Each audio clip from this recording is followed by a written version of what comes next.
Baik, selamat siang Bapak. Selamat siang. Perkenalkan, nama saya Rasidi Akmal Fakia. Saya mahasiswa PPG Prajabatan gelombang 2 tahun 2024. Saya mewakili kelompok saya, kelompok 2, ingin bermaksud untuk melakukan sesi wawancara terhadap Pak Fakta selaku guru pamong guna memenuhi tugas kuliah dari mata kuliah pengembangan kurikulum. Oke, baik, silakan. Oke. Sebelumnya mengenai lembar kerja W atau where is going and why. Pertanyaan pertama adalah apa tujuan pembelajaran dari Bapak? Tujuan pembelajaran saya kan saya matematika ya, secara umum artinya tujuan pembelajaran saya tentu saja untuk meningkatkan kemampuan berpikir kritis, penalaran dan berpikir kreatif siswa. Itu tujuan saya. Lalu bagaimana posisi kemampuan peserta didik dilihat dari tujuan pembelajaran? Oke, dan posisinya ya tidak melapa ya. Mungkin saya ambil garis besar, posisinya masih di bawah ekspektasi saya, masih belum sesuai dengan ekspektasi harapan saya. Kemampuan siswa dalam berpikir kritis itu masih kurangnya. Buktinya ya dilihat dari hasil pengerjaan soal POTS ya, baik itu dalam keseharian maupun dalam sumatif ya, sumatif akhir semester, sumatif tengah semester. Kalau saya memberikan soal POTS pasti persentase yang bisa jawabnya sedikit. Itu artinya kemampuan berpikir kritis, kreatifnya masih belum sesuai dengan ekspektasi saya saat ini. Lalu mengapa Bapak mengira untuk tujuan pembelajarannya seperti itu? Kenapa Bapak menginginkan tujuannya seperti itu? Ya karena kalau tamat SMA siapa juga yang pakai trigonometri belanja ke pasar ya, gitu. Siapa juga pakai matris belanja ke toko ya, itu enggak semua siswa pakai trigonometri, enggak semua siswa pakai matris dalam kehidupan sehari-hari. Betul sih Pak. Mungkin nanti Mbak muridnya nanya buat apa sih mempelajari ini? Justru kuncinya adalah bagaimana melatih kemampuan berpikir kritis kreatif siswa melalui perantara materi itu, seperti itu. Karena kemampuan berpikir kreatif bernalar siswa lah yang nanti akan bermanfaat di kehidupan mereka selanjutnya ya, bukan trigonometrinya matrisnya. Jadi penting untuk membelajarkan siswa bukan sekedar hafalan, tapi bagaimana mengasah kemampuan berpikir kreatif termasuk bekerja sama ya, bekerja sama dengan rekan-rekannya untuk menyelesaikan permasalahan dan berpikir secara sistematis dan terstruktur. Itu yang perlu kita latih, seperti itu. Iya betul sih Bapak, sepakat dan pendapat Bapak, karena memang yang lebih penting adalah bagaimana mereka menyikapi kehidupan mereka di ke depannya seperti itu. Dari diambil dari pembelajaran matematika saat pembelajaran. Iya. Lalu ini Bapak, apa kriteria yang akan dinilai dan untuk dipahami seperti itu? Kriterianya karena saya kemampuan berpikir kritis, kreatif ya, kriterianya apakah siswa mampu berpikir kritis, tentu saja mampu berpikir kreatif, berpikir di luar kebiasaan ya, ketika diberikan permasalahan non rutin yang soal POTS. Seperti itu kriteria penilaiannya. Bagaimana mereka, saya ulangi, bagaimana mereka berpikir kritis dan berpikir kreatif gitu ya. Dan terbuka terhadap solusi-solusi yang di luar kebiasaan mereka sebelumnya, seperti itu. Baik Bapak, selanjutnya dari lembar kerja H atau book the student, pertanyaannya yaitu bagaimana caranya mengubah pemikiran untuk melibatkan semua peserta didik dalam ide-ide besar dan melakukan unjuk kerja. Mengubah pemikiran ya pertama sebelum mencapai level di mana siswa itu mampu berpikir kritis kreatif itu ya yang perlu kita ubah ya persepsi mereka terhadap matematika ya. Membangun minat mereka itu yang terlebih dahulu, karena percuma kita melatih kemampuan berpikir kritis dan kreatif kalau minat siswa terhadap belajar matematika belum terbangun. Jadi kita bangun minat mereka terhadap belajar matematika melalui pembelajaran yang menyenangkan dan memberikan kesempatan berhasil pada siswa ya, karena setiap orang tuh perlu dipacu dengan perasaan berhasil, sama kayak main game gitu. Kenapa kita kecanduan main game? Karena levelnya berjenjang, mulai dari level yang gampang di mana kita menikmati keberhasilan, sehingga ketika level yang tinggi di mana susah kita sering gagal, kita tidak mudah menyerah. Jadi caranya adalah mengubah pertanyaannya mengubah pemikiran. Mengubah pemikirannya untuk hal-hal yang besar. Iya, betul. Yang membangun minat dan memberikan siswa kesempatan merasakan berhasil. Itu Iya, kuncinya. betul sekali. Ya. Oke, saya sepakat Bapak. Tentunya minat adalah hal yang penting ya di awal Ya. untuk memulai suatu pembelajaran. Betul. Lalu situasi apa saja yang dapat melibatkan peserta didik untuk membuat ide-ide besar segera menarik, konkret, dan sangat penting? Situasi yang dekat dengan kehidupannya ya. Situasi yang menurut mereka berguna. Jadi usahakan ketika memberikan problem atau proyek, problem itu dekat dengan kehidupan mereka. Mereka menganggap itu suatu masalah yang penting ya. Karena tidak semua permasalahan itu penting bagi siswa. Jadi bagaimana caranya memilih permasalahan yang mereka anggap sebagai sesuatu yang penting untuk diselesaikan. Tidak semua masalah itu layak untuk diselesaikan. Pilih permasalahan yang layak untuk diselesaikan. Baik. Jadi dengan permasalahan yang dekat dengan mereka, sehingga mereka tertarik untuk mencari solusi dari permasalahan seperti itu ya Bapak. Benar. Oke, selanjutnya bagaimana pendekatan penyampaian materi sehingga menghasilkan minat dan keinginan terhadap materi? Pendekatan penyampaian materi ya gini, kalau misalkan rata-rata kemampuan siswa masih rendah, maka penyampaian materi itu ya lewat secara langsung ya dibandingkan lewat video ya, pengalaman saya. Karena mereka ataupun harus ketika membuat video itu harus videonya dengan video diri sendiri, karena beda ketika yang menyampaikan gurunya dengan menyampaikan orang lain itu, terutama membangun minatnya. Apa ulangi lagi skill pertanyaannya? Pendekatan penyampaian materi. Pendekatan penyampaian materi pertama melalui pendekatan langsung bisa, kemudian bisa juga menggunakan pendekatan yang beraneka ragam. Misalkan saya berikan video, saya berikan handout ya, karena setiap siswa memiliki gaya belajar sendiri. Makanya perlu kita melakukan survei di kelas. Mereka maunya materi itu disampaikan dengan cara apa? Langsung, video, handout atau apa? Seperti itu. Jadi Bapak menggunakan berbagai macam pendekatan dan survei di awal ya? Ya, survei di awal mengenai minat mereka, bagaimana cara mereka belajar seperti itu. Lalu pertanyaan selanjutnya, peluang macam apa yang bisa menopang minat pelajar, terutama ketika keadaan pembelajaran terasa sulit? Peluang apa makna? Peluang macam apa yang bisa menopang minat belajar? Peluang yang bisa menopang minat belajar ya, caranya ya membangun pembelajaran yang menyenangkan seperti itu dengan menggunakan games atau hal-hal yang di luar kebiasaan seperti belajar di luar kelas. Kan saya pernah juga melakukan belajar di luar kelas sehingga membangun minat mereka untuk belajar, semangat mereka belajar. Jadi saat pembelajaran terasa sulit, gimana caranya kita untuk menarik minat lagi? Salah satunya dengan game seperti Games itu ya. dengan game bisa, atau melaksanakan pembelajaran di luar kelas bisa belajar mereka tidak bosan di Iya, kelas. betul sekali. Apa saja hambatan yang menimbulkan kecilnya pengambilan resiko, rendahnya imajinasi, dan kurangnya berani untuk mempertanyakan dan ketidakmampuan memutuskan? Menurut Bapak apa saja sih hambatan yang menimbulkan itu semua? Hambatannya ya karena rasa percaya diri mereka seperti itu pertama. Kenapa mereka kurang percaya diri ya karena mereka kurang mendapatkan kesempatan berhasil. Karena kita tidak memberikan pembelajaran yang sesuai dengan level mereka. Kan kayak TAR ya, teaching at the right level. Artinya kita harus memberikan level pembelajaran yang sesuai dengan setiap individu, mengusahakan seperti itu dan memberikan kesempatan mereka merasa berhasil. Karena ketika mereka terlalu sering gagal, mereka akan merasa buat apa saya belajar, Pak juga saya remedi seperti itu kata-katanya. Bagaimana caranya membangun rasa percaya diri mereka, kalau mereka mau berusaha sedikit saja mereka pasti berhasil. Dan ketika mereka berhasil, bagaimana kita sebagai guru mengantisipasi dengan cara memberikan pujian, misalkan memberikan semangat kepada mereka. Itu yang harus kita lakukan. Betul sekali Pak. Lalu kita lanjut ke lembar kerja E atau Explore, Equip, and Experience. Pertanyaan pertama yaitu bagaimana caranya peserta didik akan terlibat dalam eksplorasi ide-ide besar dan pertanyaan penting.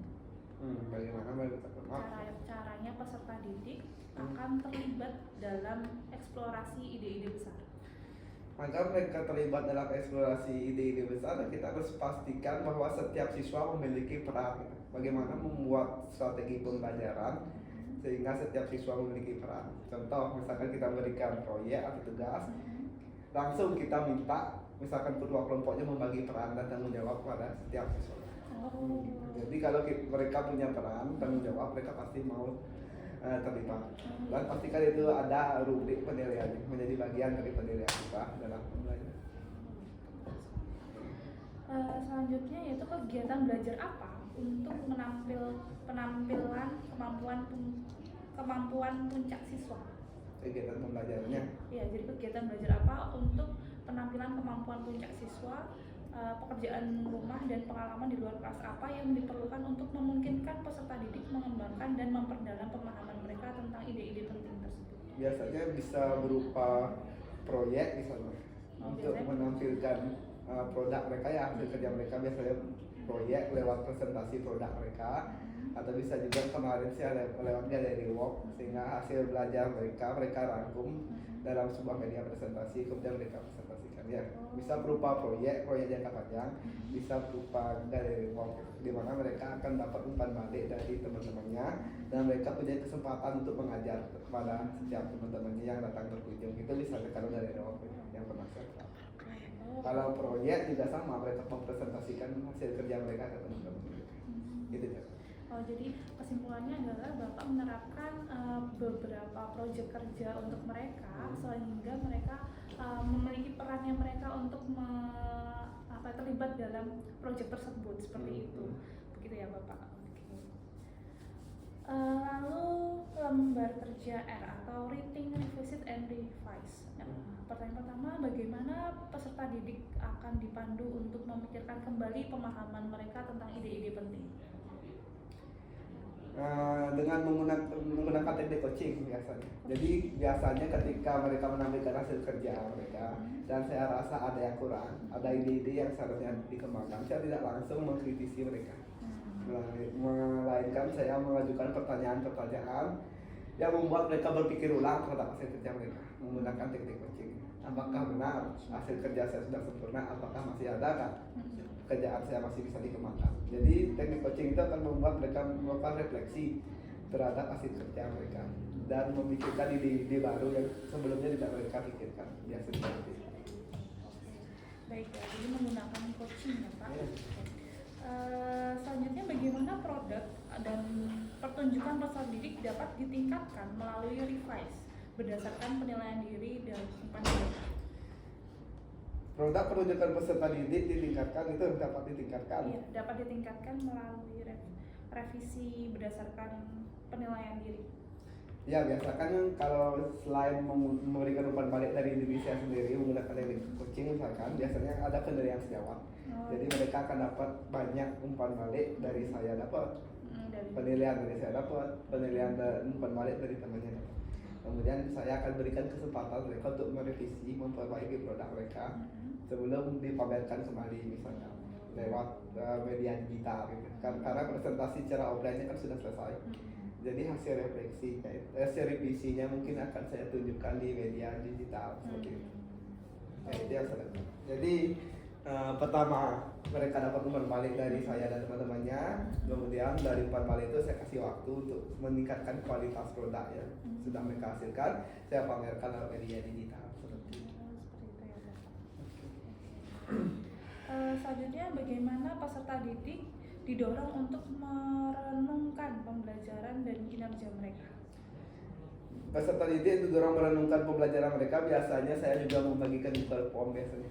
Google Form untuk melakukan penilaian sejawat terhadap kontribusi teman-temannya mereka. Gitu. Kemudian akan saya umumkan hasilnya bahwa menurut temanmu, meskipun saya anonim ya, saya tidak sebutkan siapa yang mengkritisi. Gitu. Bahwa menurut teman-temanmu, kamu itu masih kurang di sini, kamu masih kurang berpartisipasi seperti itu. Jadi lewat penilaian sejawat ya, untuk agar mereka bisa merenungkan apa itu pembelajaran dan kinerja mereka menggunakan penilaian sejawat antar rekan kelompok.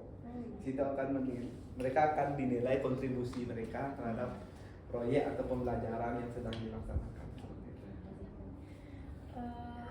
Selanjutnya lembar kerja E atau Exhibit and Evaluate.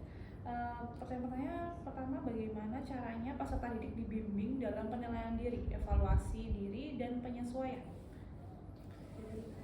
cara Bapak untuk membimbing mereka agar mereka Ini perlu pembiasaan ya, mungkin bagi siswa yang tidak terbiasa menilai diri mereka sendiri juga perlu pembiasaan, karena lebih gampang mungkin bagi mereka menilai orang lain daripada menilai diri. Lebih sulit bagi mereka untuk menilai diri, itu pengalaman saya. Jadi itu perlu pembiasaan ya, rutin. Jadikan itu sebagai rutinitas yang dilaksanakan misalkan minimal di setiap akhir bab. Seperti itu cara saya membimbing siswa. Terus-terusan, lakukan terus-terusan sampai mereka terbiasa untuk menilai diri mereka sendiri. dari pembiasaan ya Bapak. Oke, pertanyaan selanjutnya, bagaimana peserta didik akan terlibat dalam evaluasi diri akhir untuk mengidentifikasi diri dan menetapkan tujuan masa depan dan memikirkan semangat belajar? Bagaimana saya akan terlibat dalam evaluasi diri akhir untuk sama saja sih sebenarnya pertanyaannya dengan tadi ya, jadi lewat pembiasaan dengan saya memberikan pertanyaan lewat misalkan media Google Form. Kemudian saya ajak mereka berdiskusi, saya akan sampaikan umpan balik saya secara umum. Atau kalau memang diperlukan saya panggil beberapa orang siswa yang menurut saya kontribusinya sangat kurang atau perkembangannya sangat lambat dibandingkan teman-temannya. Seperti itu. Jadi Bapak juga melakukan pendekatan secara personal dengan yang memang dinilai kurang berperan. Ya, kurang berperan atau merasa, kadang-kadang ada kasus di mana mereka merasa dia saja yang bekerja gitu. Mereka ingin dipindah kelompoknya, mereka mengadu, misalkan ada mungkin tindakan bullying bahkan kadang-kadang, makanya saya harus panggil. Jadi yang saya panggil itu bukan berarti yang selalu yang buruk kontribusinya, tetapi mungkin saja karena mereka bermasalah dengan teman-teman yang datang kelompok. Begitu. Selanjutnya, ini kalau yang pertanyaan ketiga itu kan bagaimana peserta didik akan dibantu untuk melihat dari apa yang telah mereka pelajari dan apa yang mereka butuhkan untuk penyempurnaan lebih lanjut. Bisa mah lewat pertanyaan terstruktur yang saya berikan dengan mengajukan pertanyaan terstruktur. Dengan mengajukan pertanyaan yang terstruktur ya. Ya, kemudian memberikan umpan balik kepada siswa baik secara umum maupun secara personal. Selanjutnya kita masuk ke Mbak Perjata ya Pak, atau Tailor to Student. Pertanyaan pertama, bagaimana mengakomodasi berbagai kebutuhan perkembangan gaya belajar, pengetahuan sebelumnya, dan minat peserta didik sambil tetap menjaga arah pembelajaran pada tujuan? Nah, ini memang sulit ya, karena kalau kita berusaha untuk mengakomodir semua, kadang-kadang pembelajarannya jadi lambat ya. Kadang-kadang harus kita seimbangkan antara bagaimana mencapai tujuan pembelajaran tepat waktu dengan mengakomodir siswa. Di sini saya masih belajar tentu saja ya, untuk menggaya belajar, pengetahuan sebelumnya, minat peserta didik itu tentu saja saya analisis menggunakan tes diagnostik ya. Kemudian saya putuskan bahwa pembelajaran kedepannya itu harus bagaimana. Kalau misalkan contohnya pengetahuan sebelumnya siswa itu prior knowledge-nya rendah, maka mungkin saya akan memperlambat proses pembelajaran saya dengan membahas materi-materi dasar atau materi-materi dasar seperti itu. Misalkan di suatu kelas gaya belajarnya bervariasi antara visual, auditory, kinestetik, maka saya juga variasikan pembelajaran saya, baik diferensiasi konten, proses ataupun produk, melalui pembelajaran berdiferensiasi. Selanjutnya, bagaimana cara menyesuaikan rencana pembelajarannya apabila ada perubahan kondisi untuk memaksimalkan keterlibatan dan efektivitas belajar? Menyesuaikan rencana pembelajaran tentu kan biasanya rencana pembelajaran disusun awal semester. Tentu saja itu selalu mengalami revisi ya. Saya tidak kaku menggunakan rencana pembelajaran saya sudah saya susun. Itu biasanya menyesuaikan dengan karakteristik kelas. Bisa saja di satu tingkat, misalkan kelas 11A4 dan 11A3, teknik yang saya gunakan itu berbeda karena menyesuaikan dengan karakteristik kelas tersebut. Ada yang memang kelas yang memang siap dengan pembelajaran HOTS, saya berikan laksanakan pembelajaran HOTS, saya laksanakan proyek-proyek yang mengembangkan kemampuan berpikir siswa. Sedangkan siswa yang karakteristiknya dari segi minat aja masih kurang, maka saya konsentrasi bagaimana membangun minat mereka dibandingkan mengembangkan kemampuan berpikir kritis. Saya lebih ketika dihadapkan di situasi apakah mengembangkan minat dan kemampuan berpikir kritis, saya utamakan minatnya dulu. Karena percuma kalau membangun kemampuan berpikir kritis dan kreatif kalau minatnya belum terbangun. Lalu saya lakukan revisi penyesuaian terhadap FDP yang saya susun. Jadi disempurnakan dengan mengetahui minatnya dulu, gitu ya. Baru minat, nanti kita karakteristik. apakah melakukan revisi atau tidak, seperti itu ya Bapak. Iya. Oke. Selanjutnya lembar kerja O atau organize, di mana pertanyaan pertama yaitu pengalaman belajar apa yang paling baik sehingga mengembangkan dan memperdalam pemahaman peserta didik. Pengalaman belajar yang paling baik sepengalaman saya ya Itu. melalui praktik pembelajaran saya adalah pengalaman adalah kegiatan pembelajaran yang bisa kita sebagai guru atau rekannya langsung memberikan umpan balik ke siswa gitu. Langsung memulai. Jadi dibandingkan memberikan banyak tugas ke siswa, lebih baik tugasnya sedikit tetapi kita bisa memberikan umpan balik ke siswa, baik secara tertulis maupun langsung. Jadi pembelajaran yang menyenangkan paling baik bagi siswa untuk memperdalam pemahaman siswa adalah dengan cara pembelajaran yang memungkinkan kita sebagai guru segera memberikan umpan balik kepada mereka, langsung memberikan mereka pujian, nasihat atau saran untuk memperbaiki kemampuan. Oh, begitu. Lalu bagaimana meminimalkan kemungkinan dari ketidakpahaman?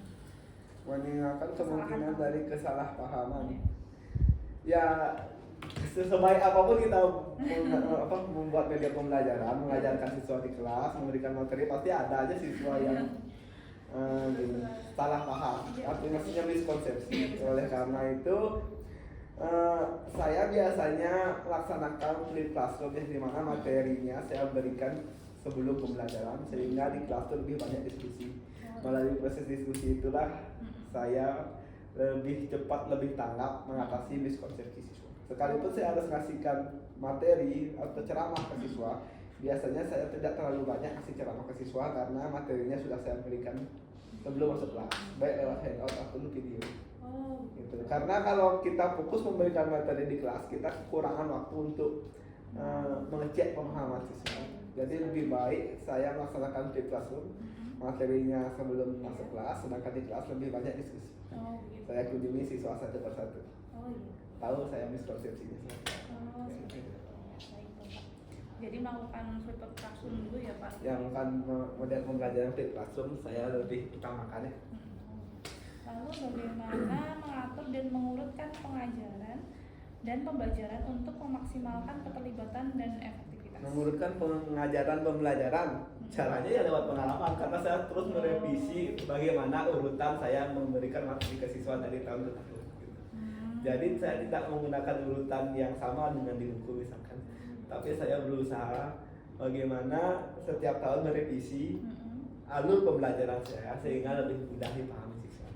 Jadi caranya adalah mengatur dan mengurutkan pengajaran dan pelajaran itu ya lewat revisi berdasarkan pengalaman yang sudah saya laksanakan sebelumnya. Jadi dengan cara merevisi dari pengalaman sebelumnya. Ya, saya terus refleksi dan evaluasi gitu. Oh ternyata alur yang ini salah, saya ubah alur. Begitu.